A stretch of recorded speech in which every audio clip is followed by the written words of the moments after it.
Hey everyone, you okay? Oh, Jesus. I know it's Sunday, I know it's been 4 days of festival, but please, you need, give me a little something, do you see what I mean? Make me feel like I haven't completely wasted my life doing the Future Film Festival. Help me out. All right, so how are we doing? All right, thanks, appreciate that. I mean, that's about as little woo as you could do. Do you know what I mean? About as short as it will go, but okay. All right, so my name's Yari, I'm the Future Film Programmer. So that's not the programmer of the whole festival. I work on the year-round program and help to produce this festival. But I'm here to kind of introduce this session, one that we've kind of been planning for months and months and months, and are really, really happy to be able to kind of present to you. So to give you some sort of background, one day this kid just emails me and is like, going on about, like, yeah, we made this film and it's really interesting. We'd love to share with other young people how we did it. It's like, all right, kids, you've made a short, good for you. And it's like, then it's like, no, yeah, so tell me about this film or whatever. And it's like, oh, yeah, it was like Sony Entertainment's biggest kind of release of the year. It's called KSI, Can't Lose. Oh, that's you guys. At which point, obviously, I had to start being polite, all right? All right, well, hello, sir. Let's talk about coming to the Future Film Festival, all right? So that was Ben, all right? And true to his word, he said that he wanted to kind of bring himself and the team in and share everything that they'd learned about making that film between them with you guys. And it just seemed like too good an opportunity to pass up. And bearing in mind, not a single one of you is out of your 20s yet, aren't you? No, yeah. You make me sick, fuck off. All right. So, ladies and gentlemen, we are so happy to present here at the Future Film Festival, AfterParty Studios. Thank you. Can I have that microphone? This microphone? I prefer this one. Thank you. Yes, thank you for coming. I hope you've had a good time this past week at the Future Film Festival. It's a really cool place. I was here on Thursday at the awards and saw some incredible films, which is slightly scary. So I thought I'd introduce myself first. My name's Ben. I run a production company called AfterParty Studios. More about that in a bit, but I'll explain how I end up here on this stage today. One day back in 2007, I was messing around with my mates in my garden. I was 11 years old, and my friend saw a camera on the side. It was my sister's camcorder she got for Christmas, and so I was like, yeah, let's pick that up and let's make a film.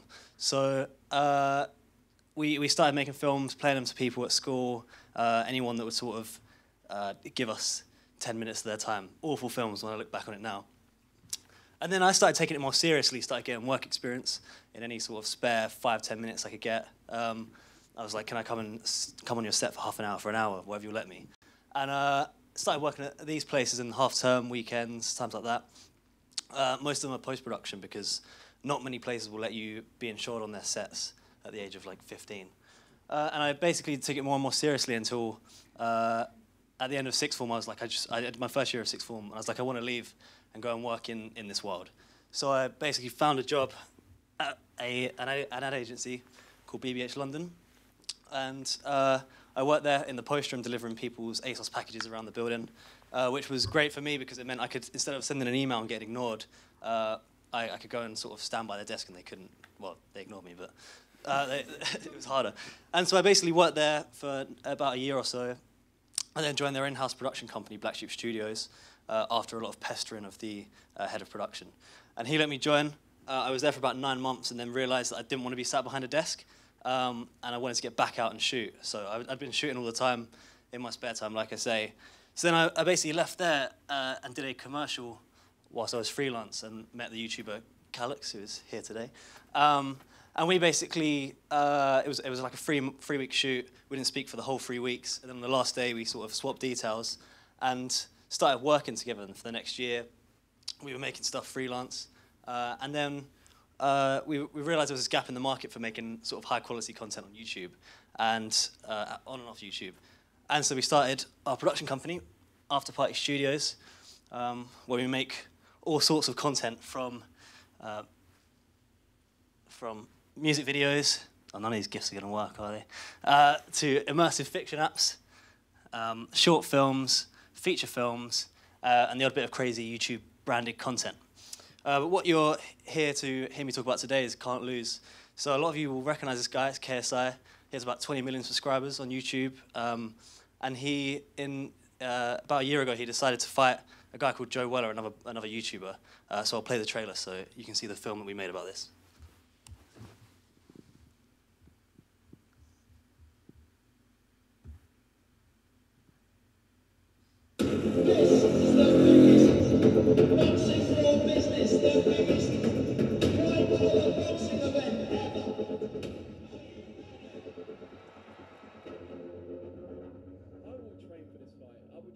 Appropriately to knock KSI out. Trust me, when I get my hands on you, I'm going to destroy you. Imagine 8,000 people seeing your head absolutely crushed. Doyle, lift his hands up! I didn't get to this point without hard work. To have 17 million subscribers doesn't come easy. And I'm not going to let someone take that away from me. Everything he does, he's always succeeded. And the problem is that you can't stop him. You know one thing, Joe's gonna be fit. He's gonna be on you. This is my moment. This is my moment to prove everyone that I can talk the talk and walk the walk. I'm going to surprise a lot of people. I think once they see my physique and see how in shape I am and see the determination and see the confidence, I think that's going to scare a lot of his fans. It's going to excite a lot of mine.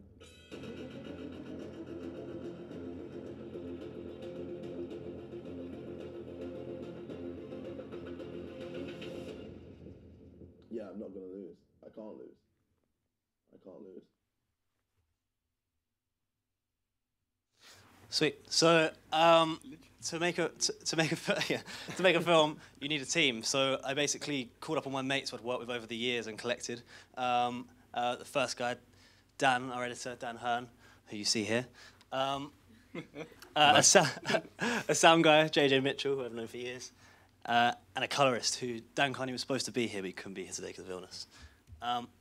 So yeah, I gathered these guys together, all of which, as Yari says, we're all in our 20s. I'm 22, Dan's 24? 24, yeah. And JJ's 27. And yeah, so we split the session into 3 bits. I'm going to take you through the directing and producing. Dan's going to take you through what you do when you get 30 hours of footage on your desk and you've got to make it into something that people want to watch. And JJ's going to take you through doing all of the sounds. So everything you see in the film is JJ's work, from tidying up my audio to making original music and sound design. So the first part is directing KSI. So I've known JJ for KSI, who I've known for like a few years now, 3 or 4 years. And when we heard about him making this film, when we heard about him having this boxing fight, we knew we had to make a film about it because it was like, we knew it was going to be a crazy story and he's a character. So we also knew that we didn't have time to pitch it to someone, to a network, to get funding for it, because that process takes weeks, months, years. So we basically was like, the story is starting now and we have to start telling it now, we have to start recording. So we sort of sat down, had a meeting, spoke about it, decided what we were going to do, and then got the camera and started filming it sort of within a week. So you can see here that on the 23rd of December, I think we had the meeting about it like a week before. And yeah, and then I think we shot 25 days, shoot days, over 3 months, about 30 hours of footage. And the first thing we shot was this interview here. The last thing that we shot was the interview that you see at the end.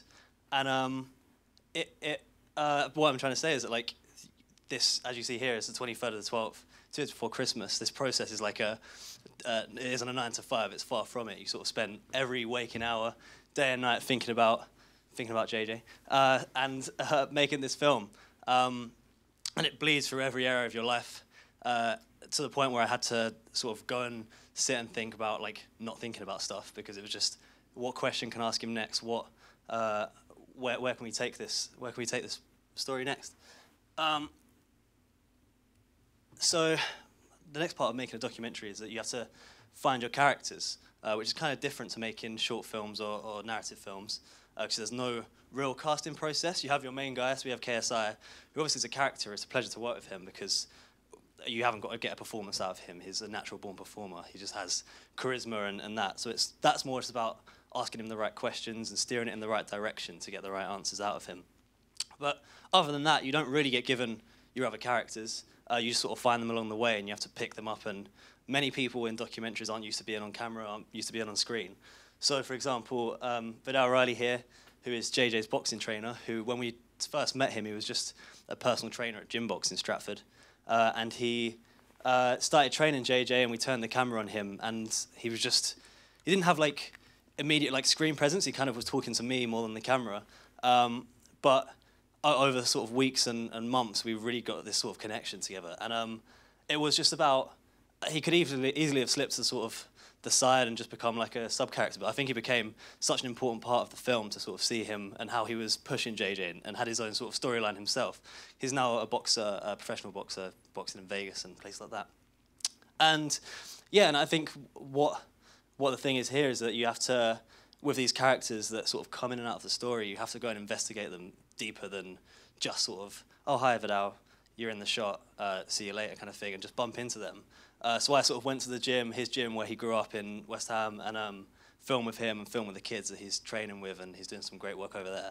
And so, yeah, I think it's just about taking a deeper dive into these other characters that could have easily been missed out in the story.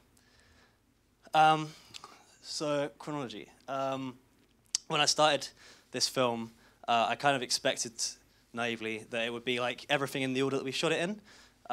It's just far from that. Basically, we shot. So JJ's a good boxer from the offset, and there's nothing interesting about a guy who's good at boxing at the beginning, good in the middle, and then wins the fight. It's a boring story.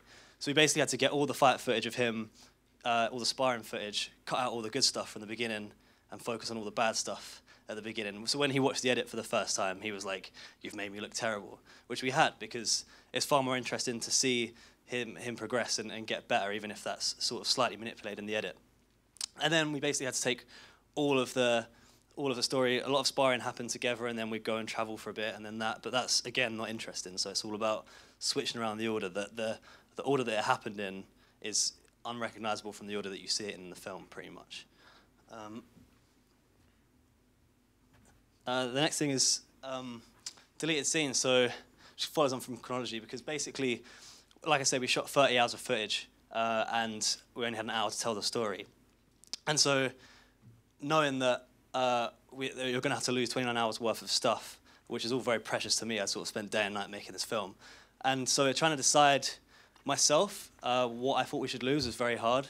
But that's why it's good to surround yourself with honest people who will tell you what's bad. And so like a scene like this with Joe Weller, there was an interview with this is the guy that he fought against, which we secured an interview with him, and I was very sort of happy and surprised that he would ever do it.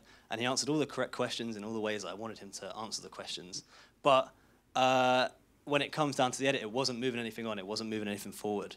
And so like myself and Dan, we sat there and decided to just cut him out, even though it was such a sort of a selling point of the film to have both sides and have this sort of tension and argument. So we decided to lose it, and it's a hard thing to lose. But ultimately, if it isn't moving the story forward, then it shouldn't be in the film. Kit-wise, we shot the whole thing on a Sony FS7, which you can kind of see here. Mainly out of necessity, because we had to, that was the camera that we had in the office, and we just had to go and make it. We didn't have budget to go and get Reds or Alexas or stuff like that. Also, it's just a great documentary camera because it has everything built into one package. And JJ would call me up sometimes at midnight and be like, "I'm going to go record the ring out track in the studio. Do you want to come?" And I just have to drop everything and go and film it. And I can't call up a sound guy and a camera assistant. I just need one bag, chuck it in my car, and sort of run to the studio to go and film with him. So it's great for that. Interestingly, I've moved on to Blackmagic's recently because of their color technology. But I do think it's an all-round great documentary filmmaking camera. To contrast that, so this was the fight night. We covered the fight night in the film from 8 angles. I was offered the footage from the stream that they were doing, but that was 4 cameras in HD, and I knew that wasn't going to be good. It was the whole film was in 4K and nicely shot, and the stream was very much just to watch the fight. So alongside the streaming team, we basically we turned up with 8 cameras. I called up my mates again. Another great thing about working with your mates is that you just problem solve together. So that's my cousin in the corner there, who is a filmmaker. And we basically did our maths, figured out how far the ring was and how far the cameras needed to be, and sort of turned up on the day, and it all worked.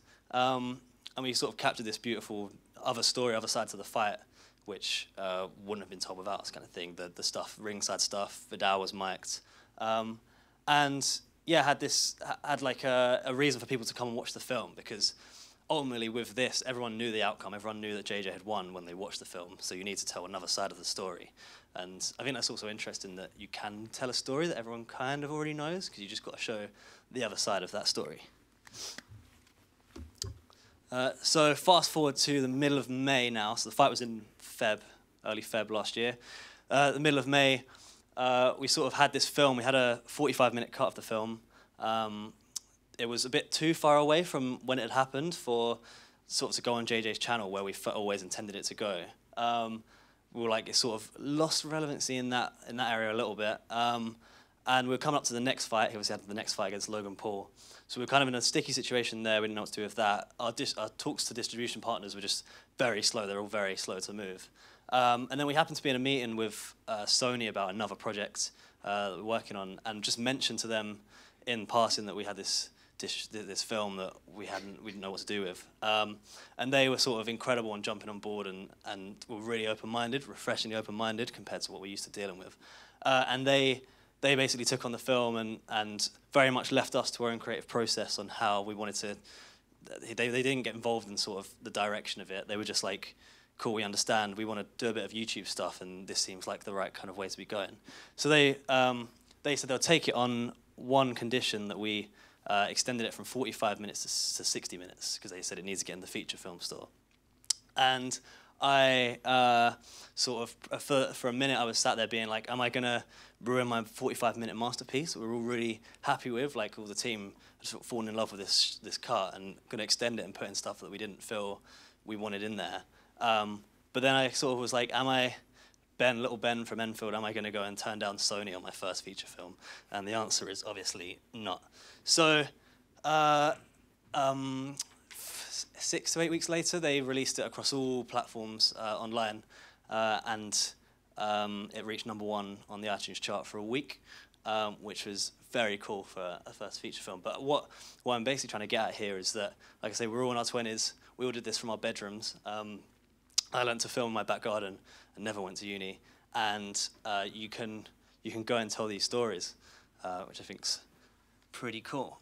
And so, leading on from that, I was just thinking the past couple of days, what documentary stories have like passed my way over the past weekend. One of which is Tony Hawk. I saw this on Twitter this morning. That is his daughter learning to drop in skateboarding for the first time. And I just think what I'm trying to say is that there's all these stories around us constantly that I think if you look at something and you can think of a question to ask that person, you can make a film answering that question. I walked past a guy who had a parrot on his shoulder just now on the South Bank. Like, you walk down the South Bank, there's hundreds of stories waiting to be told. And it's just about asking those questions. And also, you don't even need a video camera. So this was one of the films called Henceforth that won an award in the short film category last week. And the whole thing is, I was like, this is incredible. The whole thing is her telling a story, the director telling a story about her family, all through pictures, through archive pictures.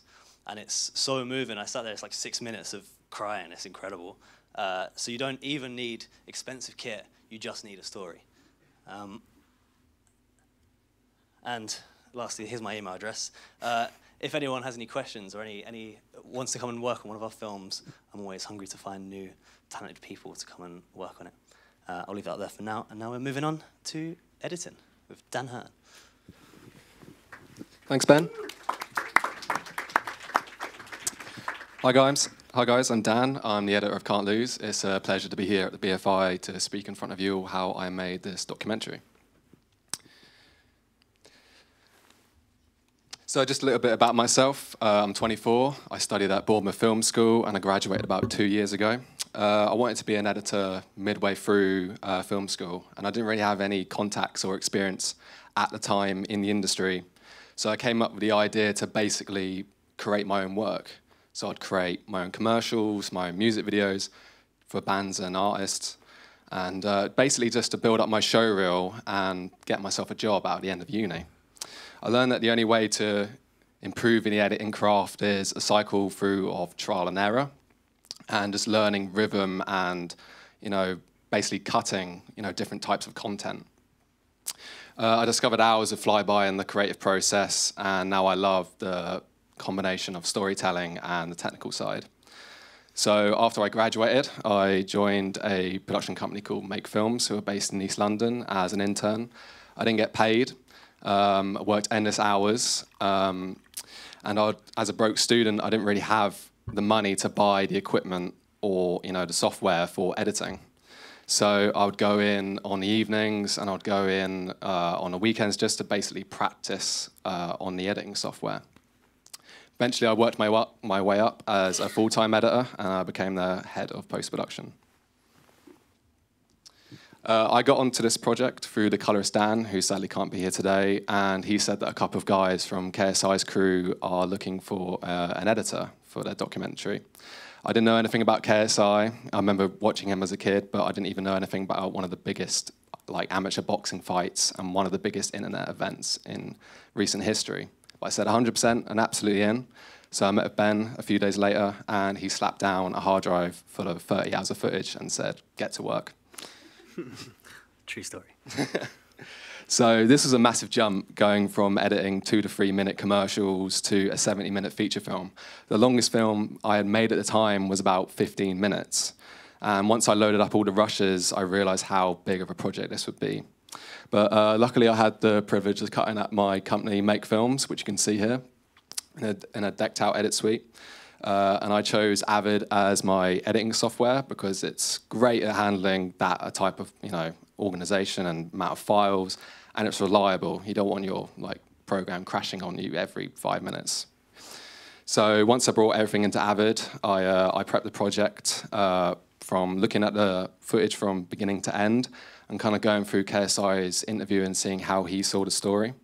I think the most important thing was taking the time to watch the footage, because this isn't like a normal feature film with a script. Ben didn't give me a script laying out what happened. You're kind of basing documentary editing on the fact of the event and the footage you've got in front of you. So making sure you're watching everything is very important. Once I did that, I'd create buckets, and what buckets are basically footage I've taken from days and kind of put them into scene bins. So these buckets would serve, moments or scenes which I'm going to use in the story. So for example, KSI's first training session, I'll take everything out from the day's footage, which I'm watching through, and then put it into that bucket, which I could use later on in the story. So there was a lot of preparation and planning before I'd even begun editing the project. And me and Ben sat down and created a paper edit on how we're going to tackle the narrative and kind of break down the scenes. I kind of used sticky notes on the wall to kind of break down how the story was going to develop, and they're all color-coded as well. So, for example, the pink ones are his fighting, the orange ones are his personal life, and the yellow ones are facts about the fight. This was a great way to kind of break down how we were going to view the story, and we could always swap them around. So if one scene wasn't working after the other, we could always swap them around and just play with it, really. Yeah, and we'd literally delete scenes on that basis. Yeah, so yeah. It'd be there were times where that wall was full up, and we were we need to lose. There's too much going on here, too much story. So we'd literally just rip scenes off like that. That's how harsh it is. And they're columns, first act, second act, third act, and they would be scenes. So Ben would just come in and nope, that's not working. Rip it off the wall. We'll just go from there. So the next thing was going through KSI's interview, and I kind of learned that it's not just what he's saying; it's his facial expressions and body language which tells more of a story. And they teach you in film school that people's eyes tell more of a story than what they actually say. So, for example, KSI is talking throughout the whole documentary how he's really hyped for the fight, he's really confident, but at the same time he's looking at the floor. His eyes are kind of wandering around the room. And that gave us, presented a nervous subtext to what he was actually saying. And what we wanted to capture in this documentary was a different side of KSI, not his normal confident persona. We wanted to really discover what he was going through at this time. So we found that stuff really important. So here's the project. You can kind of see down here the full timeline of the film. But before I didn't edit it from start to finish. We broke it down into scenes, and we wanted each scene to be as strong as possible.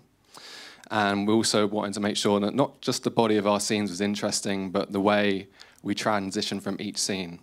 You know, you want the audience to constantly be leaning forward and wondering what's going to happen next. And you'll see this a lot in sports documentaries, that chapter and title headings serve as a great way to keep the audience aware of where they are in the story. So it could be, you know, his gym, or it could be, you know, the person who's speaking at the time. Yeah, and it's just a great way to keep the audience aware they are in the story. So sometimes we had to cut scenes which happened differently than they did in real life. And we're using, you know, we're looking for moments which help convey an emotion or an action for a scene. So for example, after this slide, I'm going to present a clip where KSI is getting ready for the fight in his locker room, in his hotel room. And when we were watching the rushes in his locker room, he was quite confident. You know, he was dancing around and, you know, he didn't really look that nervous, but in his interview, you know, he was expressing anxiety and he wasn't acting like himself. So we really wanted to echo his interview and kind of, you know, flesh that out. So we went back to the buckets and we went back to the selects and we pulled everything we can, because, you know, to go into the next scene, you want to see he's vulnerable. You might want to know, like, you don't even know he's going to, like, win this fight or not. So I'm just going to present your clip to you now of that scene.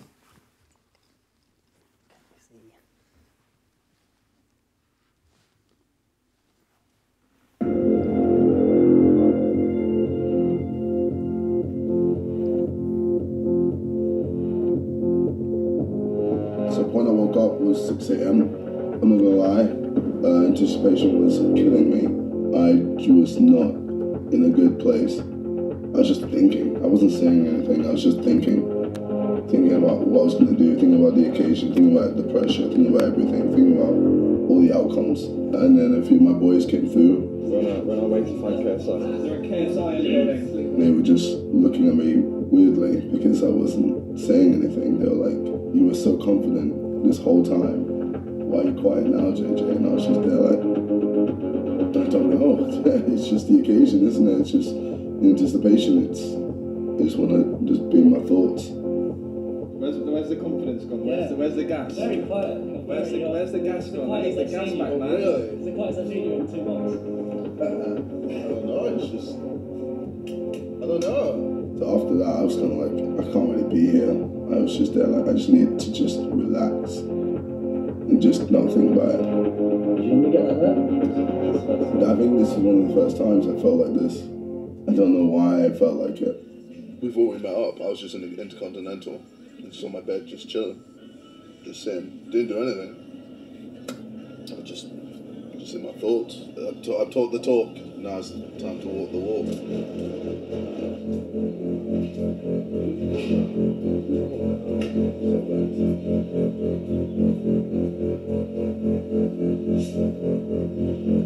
This is my moment. This is my moment to prove everyone that I can talk the talk and walk the walk. Listen, I'm gonna tell you this from now, yeah? I box, yeah? And I box tons of people. And no one boxes like you. So no one's gonna box like you. Simple as that. Good, done. That's it. We're in fucking good shape. Hey, you know what shape we're in the most? Mental good shape. Fuck the pecs and the abs. Mentally, we're prepared.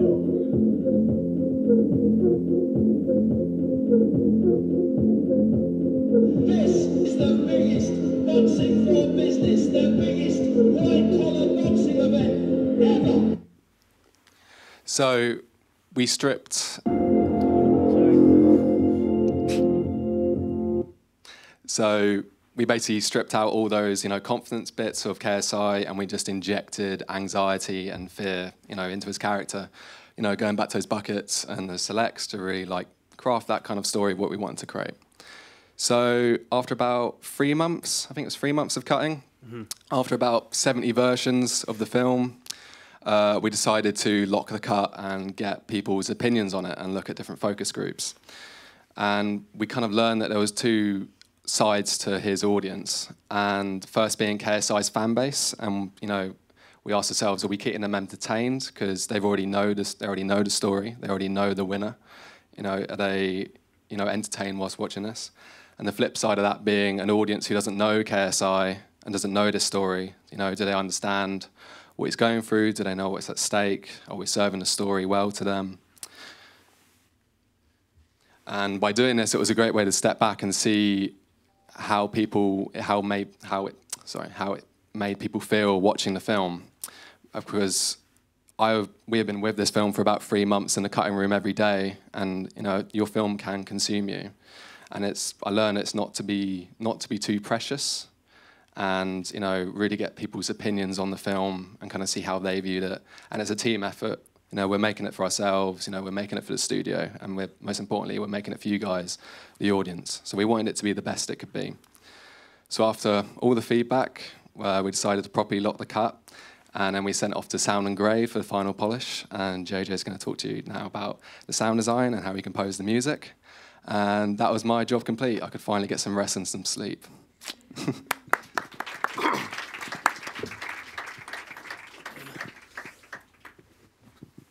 Hello. That's just good. My name's JJ Mitchell. I'm 27, and I write and produce music for artists and adverts, short films, YouTubers, and the odd feature film. I also do location sound and sound design, along with audio post-production and mixing for all of the above. I'm pretty good at a lot of things, but making GIFs isn't one of them. Having been a musician for... Sorry, how did I get here?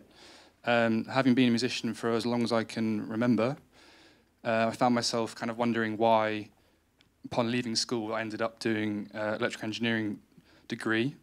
I left that and switched to studying music technology, where I absolutely thrived and discovered my passion for producing music and making noise.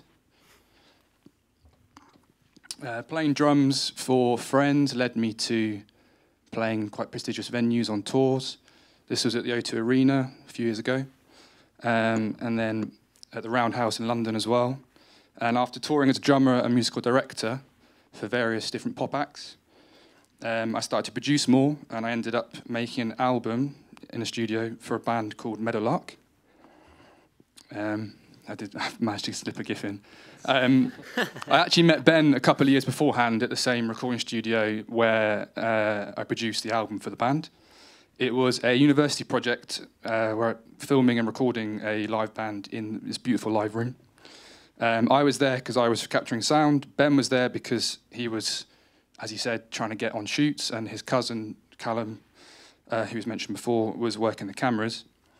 We actually then met again a while later once I started doing more work with his cousin's film company, Crooked House Films, and we instantly clicked, which is what this GIF is, just to explain. This is us clicking. Yeah. I started working with Ben when he was in-house at BBH, in their Black Sheep Studios, and then we've kind of been moving on up together ever since. This was a little setup of... it's basically how I started the score for the film. And it's on my auntie's kitchen table. I was dog sitting, and I was feeling inspired. I didn't want to waste any time. I basically scored the whole film on my laptop with a couple of tabletop synths and some sample libraries, and kind of went from there. Splitting the film into smaller sections, which are known as cues, allowed me to kind of pace the music and decide where it was and wasn't needed, because music is important, but it's also not important. It's important to not have it in certain places, is what I'm trying to say. But my strong composer and director relationship with Ben really allowed me to kind of go wherever the picture took me without thinking too much about the style. And I got some placeholder music from Dan, which I took on board for the tempos and the emotions that he was trying to put across. And although stylistically I felt like it wasn't necessarily the right thing, it gave me a good sense of like where he was taking the edit and the story. So that's very important. And then I kind of went from there, sending Ben works in progress and waiting for his feedback to approve stuff before I moved on.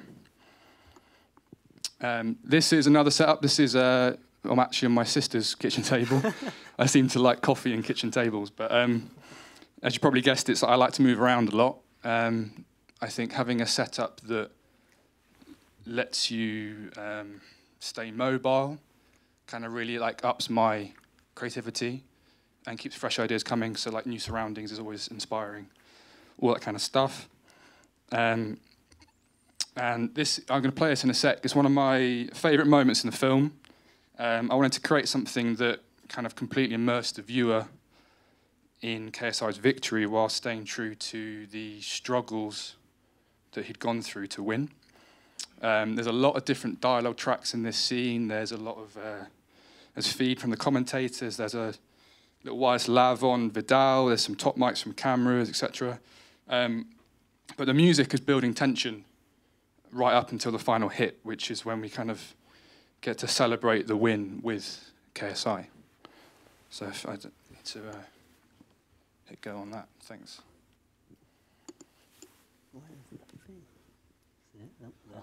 Nearly. With that. Ooh. Oh, hey, listen, don't let him push you back no more. Don't let him push you back no more. Now you go to him, don't let him push you back. JJ has got so much power. Landing headshot after headshot after headshot. This is the killer instinct that he was talking about.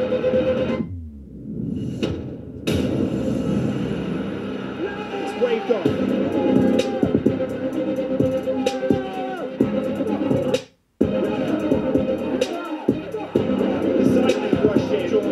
Joe's team surrounds him. JJ is lifted on shoulders. He's won the fight. He celebrates everything he said was going to happen. Let's go. Let's go, brother. Let's go.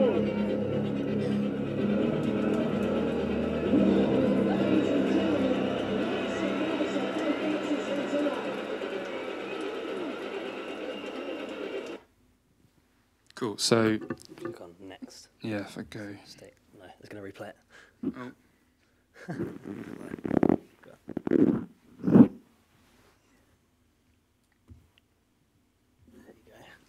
That should work. Okay, great.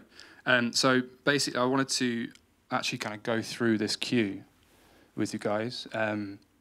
We were going to have a different laptop, but we've ended up on here. So let me just open this up for you.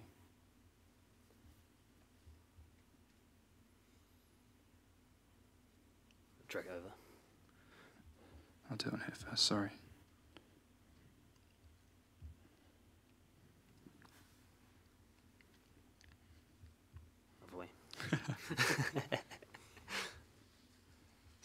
So basically this, I mean, this isn't the original, sorry, this isn't the original session. I kind of printed some stems to show you guys.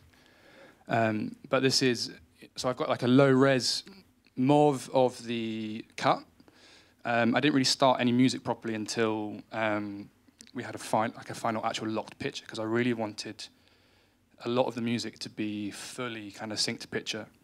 And I had a lot of comments afterwards from doing the score of people asking, had I found tracks and placed them? Had I kind of done that kind of stuff? But the whole film is original music by me. It's completely a full original score. And I wanted to have that feeling of like, you know, because KSI is a rapper as well. He's got a lot of trap music, that kind of stuff. So I wanted to have this kind of like dark orchestral element, but also kind of call back to him and what he is as a person, that kind of stuff. So basically, the main theme is actually this kind of thing here. So let me just. So this actually comes up quite a lot in the film, and it's literally 3 notes. But what it does is it kind of gives you the sense of like you're not really sure if what JJ's thinking, if he's going to win, all these kind of things. So this is the kind of sound here. I've got the wrong. Sorry, I should have done this beforehand. Sorry, very unprofessional. Cool. So this here is the main theme. So this is basically a bass line.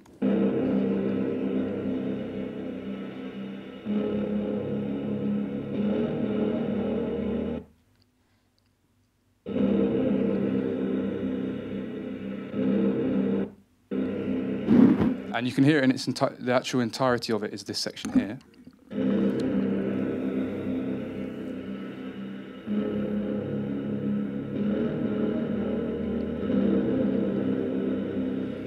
So it's extremely ominous and kind of it's celebratory in a sense, but it's also kind of like makes you question what he, you know, how did he manage to get this far, etc., etc. Basically, the music and the sound design are kind of combined in the sense that we've got big hits and things which are part of. I'm going to just close this for a sec. Are part of the beat. They're part of the music. Things like this, and rises and hits and stuff. So all these things, they all combine together. So basically, I wanted to have this music which is all together, like this. So that's always there. And this, a lot of these sounds I'm using kind of a lot of different ways in the film, using them in new ways, using them again, resampling from them. So the film has a kind of general like feeling of oneness, even though all the songs and the tracks are all very different. What I wanted to do was create a trap beat from the main theme. So the main theme, which is this brassy bass thing, and I basically wanted to, when he wins, you to be completely immersed in the win and be involved in it and kind of celebrate with him. And obviously, as he's a kind of trappy stuff, trap rap stuff, it's kind of that kind of feeling. I don't produce trap. This is probably a rubbish trap beat, but it works for the shots. And there's a moment where the cameras slow down and everyone kind of stops and they bounce and they all hit the floor together. And that was really important, I thought, to emphasise. And it's kind of like emphasising your edit. It's emphasising the kind of like momentous moment, all that kind of stuff. So that's in here. So if I play this.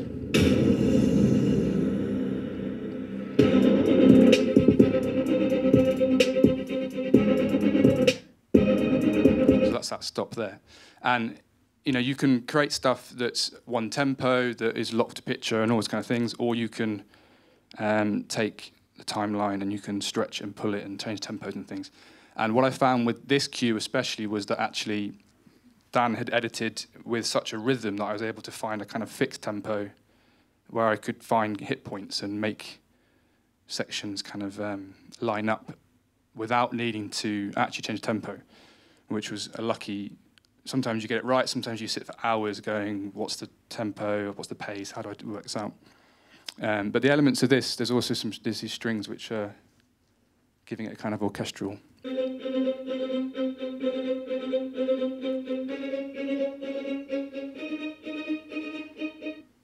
But they're all very much playing the same thing. It's just that the choice of sounds helps you to basically create a different emotion. And strings are extremely emotive instrument. They can be used in different ways. In this sense, they're very kind of like tension building and quite aggressive in a way. But yeah, and there's basically using these markers here, these rises and things I've used across the film. And that's kind of a sense of dread, like what's coming next, all those kind of things. So all these things line up and add up to create the full cue, which I'll play again with the picture. So we go back a little bit from here. So it's obviously without the dialogue tracks as well.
So also with this, the theme here, which you hear at the end, is obviously you get the cut to Joe, who's lost. So you're using this moment to kind of emphasize the win, because it's a melody that you've heard before, and then you're kind of hearing it, you're seeing it and hearing it in a new way, because you're being given the shot of the loser, but you're hearing the kind of winner's big anthemic theme.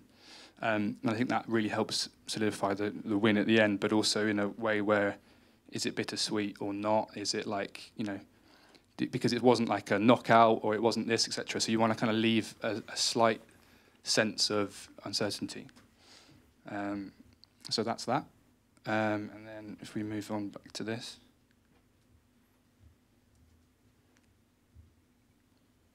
Sorry, it's kind of strange doing it from the wrong angle. Cool.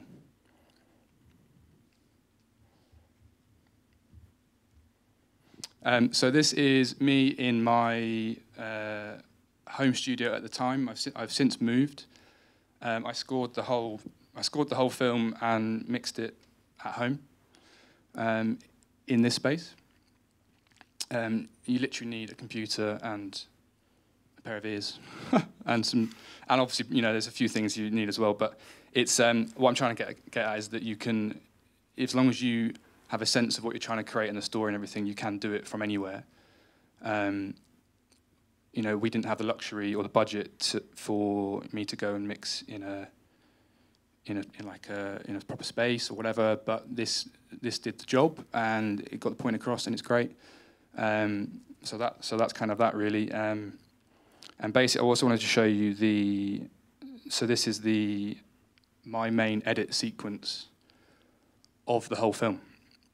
It's actually of the 45-minute cut because it kind of looked nicer than the full one because it was really messy. But basically, this is obviously Pro Tools. I scored the whole film using Ableton, but this is where I dropped all the cues in. So there's a few tracks at the bottom where you can see them cascade, and that's all the music tracks. And then basically all the dialogue is split, and it looks like a lot of tracks. But realistically, it's actually because I have split Ben's top mic audio onto lots of tracks.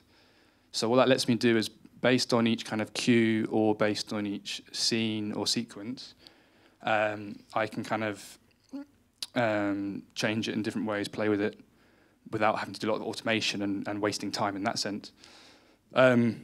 So I get the film as a AF file, which is something you can export from Avid. You can export it from Premiere Pro, any kind of editing software. And what that does is it lets me get the actual individual tracks rather than like a full mix from the audio or whatever. I can see all of the separate tracks. I can see all of where the clips are positioned, how long they are, where they're from. And also the beauty of it really is that I can extend I can basically extend back into a clip and look for some source audio that wasn't used by the editor, but it's still linked to it. So it allows me to basically play with timings, and it also means that, for example, if there's a section where there's a little bit of an issue between dialogue in the film from Ben's top mic, I'm able to basically able to scrub through that clip and find audio from later on from the same rush, and then I can basically take that piece of audio and put it in and replace a problem. But what's great about that is that it's the same audio from the same day, from the same room, with the same everything like that. So you don't notice in the film.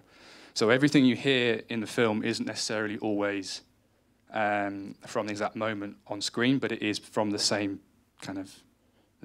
shot and the same piece of thing. So basically, taking top mic audio and cleaning it up for cinema had its challenges, but I'm especially proud of the interviews to camera. So because this shot was so vivid and cinematic, I really wanted to do it justice.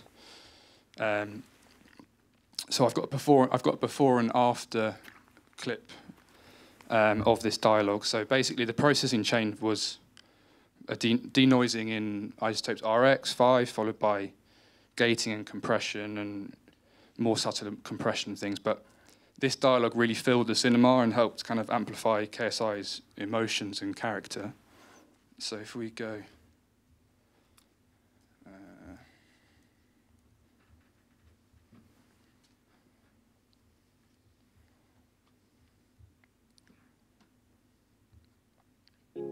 Well, my mum doesn't want me to fight. I don't think anyone wants their son to fight. It's a short clip, but I wanted to... I've got this link here. So basically this... So I've got before and after of this dialogue. I don't know if you'll be able to hear it particularly well in here, but... Well, my mum doesn't want me to fight. I don't think anyone wants their son to fight. Well, my mum doesn't want me to fight. So there's a lot of kind of there's a lot of noise in between dialogue, which you can hear there. And it's not. It doesn't seem like it's. It doesn't seem like it's that much of an issue. But when you're pushing sound to a level where you want it to create impact and you really want to engage a listener and immerse someone, anything in between words, as soon as you start compressing and pushing things and making everything really loud and fill the room, you bring up those problems as well, and you don't want to have the problems and the issues being pushed really loud. So this is afterwards. This is after all the processing. Well, my mum doesn't want me to fight. Which is this one here. Well, my mum doesn't want me to fight.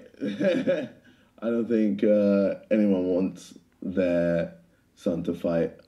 And it is subtle. Well, my mum doesn't want me to fight. I don't think anyone wants their son to fight. Well, my mum doesn't want me to fight. I don't think anyone wants their son to fight. But what it means is that when it's nice and loud in a cinema, then it's going to come across in a really nice way, basically. How am I going to get this back on here? Well, my mum... Sorry.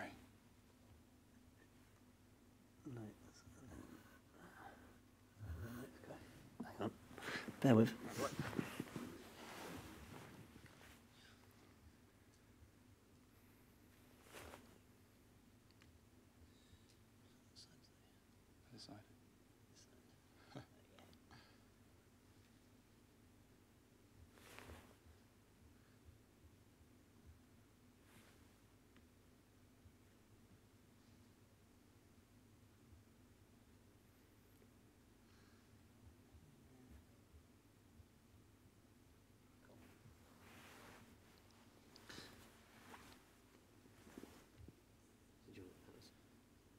Yeah, I wanted to speak more about the... So another point I wanted to make about the music as well, Dan was saying, which I find very interesting when he was saying that with the training of the training sequences with KSI, where you don't want to show him as too good too soon, and you want to create that story and those elements. Musically as well, the first fight sequences were extremely kind of like... quite music, I suppose. I tried to create a sense of like negativity and like he was a failure and all these things. So the music is very, it's like very drone based and dark. And there's a lot, all of the punches and all the big hits what he was taking, I really accented and really made a thing out of. However, as soon as he started to kind of pick up and get better, the music suddenly had we had like big nice bright poppy kind of strings thing, and the music suddenly had like a lot more energy and was a lot more positive. And I think that those things create a, you know, if it wasn't there, you wouldn't. I think the story wouldn't necessarily come across so well. I think that it's important to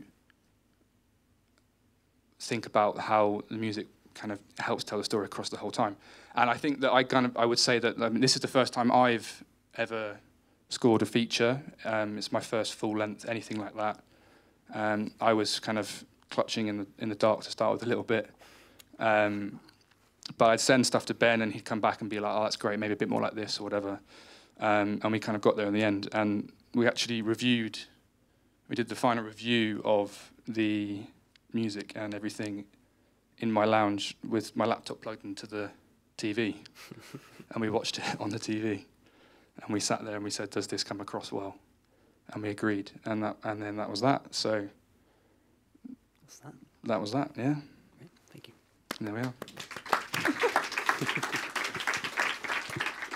So I think before we get into questions, we're coming around to questions if anyone has any. But I think mainly the overarching thing is that like we literally did. We were doing it from like front rooms. Obviously, Dan had an edit suite, but mainly because of using Avid rather than Premiere. And the Sony exec after the film, they sort of did. We had a bit of a premiere for it. And the Sony exec came up to me afterwards and was like, "Oh, so like, which companies in Soho did you use to do the sound and stuff?" And like, I glossed past the question very quickly because I didn't want to say we did it from our bedrooms, but like we did, we hustled them. Yeah, I think that's basically the message that we're trying to get across, is that you can do it. Does anyone have any questions? Yeah, go on, John. Hang on, microphone.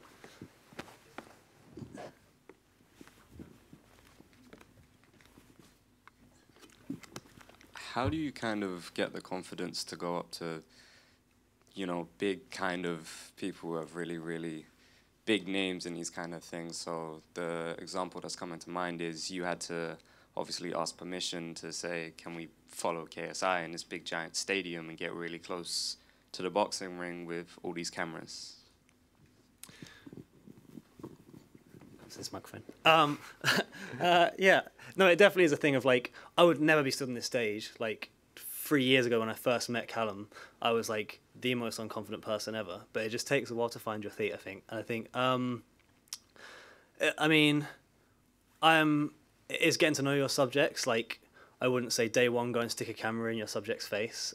It's very much wait for, get to know them. Like, even if you see man with a parrot on his shoulder on the street, you want to get to know him a bit first and find out what makes them tick and search out that story and what, because with like big scary people, they are just humans. Like all these guys, these YouTubers, whoever, are just at the end of the day just like us. And so it's like sort of trying to get on a level with them, because you won't make a good documentary if whilst you're making it, you're still seeing them as this big scary person that you can't ask questions to. Like there was nothing off limits between JJ and I.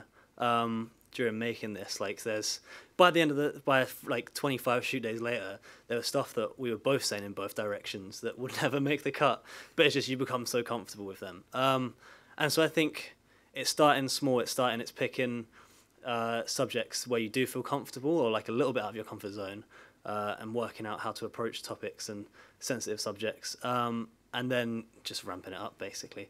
But also there's an element of like before I come and stand on a stage like this, I'm terrified, and you're always terrified. And before you go up to a big person and say, "Can I film you?" or ask to take a photo of someone on the street, you kind of just be like, "What's the worst that can happen?" They can say no. I think. I hope that answers your question. Thank you. Anyone else? What do I do with this now? If there's anyone else, here, go on. There's someone at the back. Oh, coming from the other side. It's a bit of a shock. Anyway, yeah, so I was just wondering, is anything in the film like staged in a sense? Because there's this, in the trailers, this really cool shot, for example, when he's about to walk into the ring, and it's like just you in front of him and he's coming towards the camera. No, none of that is planning. So it's like nothing's staged. Obviously, like the interviews, to a degree, you know he's going to be there at a time and a place. But other than that, no, it's just down to planning. I mean, a lot of this film, there's like a lack of planning. Like I say, we sort of sprung into action, and that's why the majority of it's on top mic, that then it's like a fix in post job. It's like cut around it, do the sound, fix the top mic audio. But the shot in front of him in the stadium was sort of going there beforehand without him and asking them, where's he going to walk out? What room's he going to... And nothing's ever right. Like, they told us a completely different dressing room. Every detail of it was different. The timing, the order, the corner that he walked into. But you kind of just... As long as... You just prepare as much as you possibly can. And everyone's always going to constantly be throwing curveballs at you. But if you're prepared, then you know... Like, we knew that he was going to walk out of the dressing room. There was a shot that I wanted to match. So there's a shot I think it might be in the trailer as well, where he's walking down a corridor. He's walking down the same corridor weeks in advance, and so I was like, this would be really cool on fight night. Can we shoot him doing the same journey? So then we just sort of had a camera team waiting there to follow him out into the ring. But yeah, on the day when it comes down to it, usually it's a bit of a scramble. You just sort of hope for the best. Yeah, thank you. Okay, anyone else? Yep. A quick question for Ben and then JJ. Ben, did you have a personal relationship with KSI before the movie, or did you reach out for this movie? And JJ, did you, because you said you didn't have trap experience, did you use samples for the drums for track, or did you compose them yourself? Cool, I'll go first. So I've known JJ, I've worked in this like YouTube world for about 3 years now, and I've worked with him on other stuff, music videos and content and stuff like that. Nowhere near the relationship that I have now post making this documentary. Like I say, you get to know people so well. I sort of more of a professional relationship before that, where it was like he'd call me up for a job and we'd go and do the job, and then that was it, kind of thing. Whereas this was much more like I say, it bled through every layer. So we were sort of best friends. My girlfriend was kind of like, there's a third person in our relationship now, KSI, and she's not wrong. Like that, yeah. So I guess like a bit of a relationship, but I mean, it was sort of more through like Callum, who I work with, is like a good friend of him. So if we sort of went to him with that idea, and he'd trust him. So that's how that sort of came about. And your question? Sorry, do you mean, so when you say sample, do you mean like small individual hits of drums, or like a full thing, or what? Like the full thing. Yeah. So when I talk about samples, I do literally mean taking like a kick and a snare, and then like it's like the music is a full composition in the sense that all the melodies, melodically it's all mine, and like I program that hi-hat beat and whatever it is. It's just that like I mean I produce for all sorts of different things, and when I do music to picture for an advert, it could be just a piano, or it could be some strings like plucking away with a bass or whatever. It's anything, and you do whatever you do, kind of whatever serves the picture and serves the story.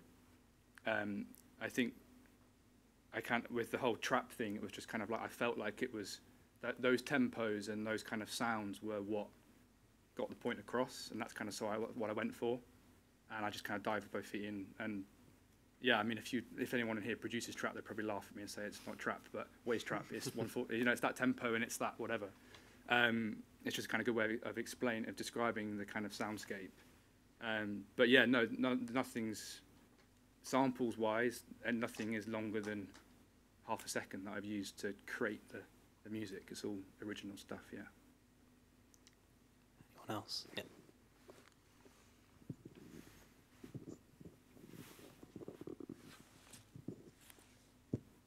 Thank you. I've got a question for Dan. When you said you had your 45-minute glorious cut, and then the exec said, could you add another 15 minutes? What was that process like? You've already killed your darlings, you've kind of left him on the cutting room floor. Was it just a case of you going like, we'll extend everything by a second and hopefully we'll get to 60 minutes? Or did you have to like bring scenes together? Was it a case that you had some moments that you were like happy to bring back into the cut? Yeah, me and Ben discussed about extending scenes, but we kind of felt that it was a strong enough story already when we had that 45-minute cut, and I didn't really want to ruin it by extending the scenes. So I think me and Ben just kind of sat down and realised if there was any other points we weren't getting across in the film. So we extended the intro a bit, and then we took archive footage. Archive footage is like a massive, massive tool for documentary editing, and we used that on the final 15 minutes as well. And we just wanted to flesh out really the ending and kind of set up the next fight, which was going to be Logan Paul, because I believe the documentary was released about a week before his fight. So that building up that teaser and by using the archive footage and everything else was a great way to, tease the fans into the next story. Yeah, I think I know it's like, for me it was a heartbreaking thing in a way, and I'm pretty sure the day I told you that we had to extend it by a fifth, like we were so in love with this edit. And yeah, you just have to, I think we sort of, same as what Dan said, but trying to think of what else we can add in, because we kind of didn't want to extend. We just didn't want to just stretch stuff and make it slow, because we had really good pace. So we were like, how do we add in more stuff that's gonna not take away from, not just be like, feel like it's there for the sake of it. So we sort of got a body language expert in the film. That was something I always toyed about doing in the main version. But yeah, got someone to come and study JJ's body language to see if he was lying or not, which I think is interesting. Yeah, I think it's just about finding other stuff to add in rather than just stretching it out, even though that would have been the easy thing to do. Anyone else? Is that it? I think we're good. Perfect. All right. Thank you very much for coming down. Drop me an email. I'll put it back up again. If you're a filmmaker who makes cool stuff, because I like working with cool people. Thank you very much. Thank you, guys.